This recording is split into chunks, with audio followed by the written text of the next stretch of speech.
Good morning, Lavelle Central School students. This is Mr. Woolley, and remember the information contained in this video is intended to be viewed only by the students in Mr. Woolley's classroom.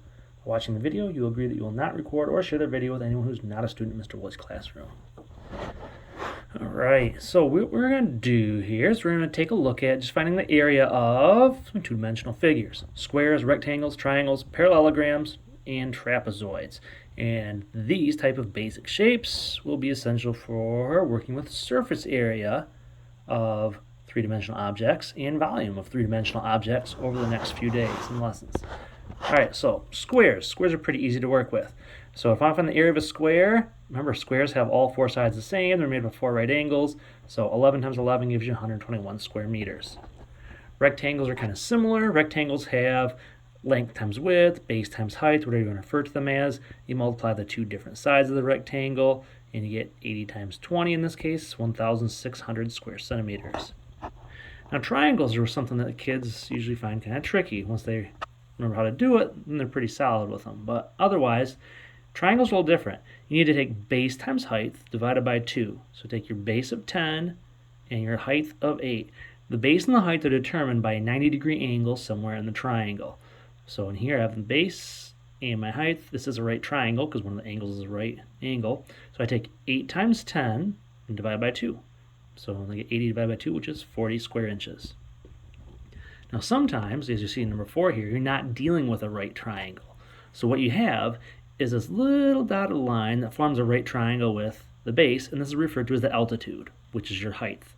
So these other sides, this 10 and the 6, were kind of meaningless to me. All I needed was the 12 and the 4, the two pieces that formed a 90-degree angle in this. So remember, base times height divided by 2 for a triangle. So base is 12, height is 4. 12 times 4 divided by 2 gives me 24 square feet. All right, moving on to parallelograms. All right, now parallelograms need base times height. Now, this leaning over measurement here in a parallelogram, this 5, isn't even useful for my area. Kind of like the triangles, I need an altitude, a true height, which forms a 90-degree angle with the base. So I got a base of 9. Obviously, with parallelograms, you got 2 9s, 2 5s. But I take my base of 9, and what tees into that forms a 90-degree angle? It's a 4. So I take base times height. 9 times 4 gives me 36 square centimeters. Here in this case, I have similar kind of parallelogram, except it's a tall, skinny one.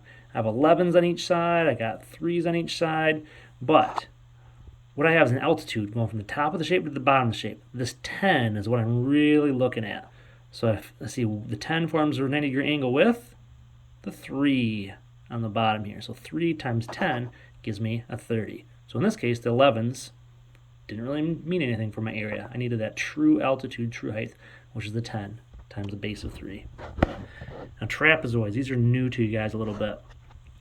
A trapezoid is consisting of two parallel sides, but the other sides are not parallel. Notice how if these continued on, they'd run into each other and form like a triangle. So for a trapezoid here, what I need to do is take the two bases, the two parallel sides, the 6 and the 10, and I add them together and divide by 2. So I need to take 6 plus 10 divided by 2. So 16 divided by 2 gives me 8. And then all I gotta do is times it by the height of the parallelogram, wherever I have that 90-degree angle for the height. So I need to take 8 times 4, and I get 32. Remember, take the two bases, the two parallel pieces, the 6 and the 10, add them together and divide by 2, and you essentially get the average of the two bases, and then times it by the height. Similar problem here. All right, got another parallelogram. I got the top and the bottom are parallel with each other, but the sides are not. This would go straight, and this would lean in and eventually form a triangle. So the 10 and the 14 are my two bases, so I add them up and divide by 2. Well, 10 plus 14 divided by 2 gives me 24 divided by 2, which would be a 12. Now, the height is 12.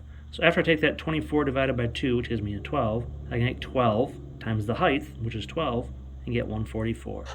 So remember, add the two bases together and divide by 2, and then you can take that answer times the height, and it gives you your area. So, all right, go ahead and give your homework in Schoology a try. Thank you for watching.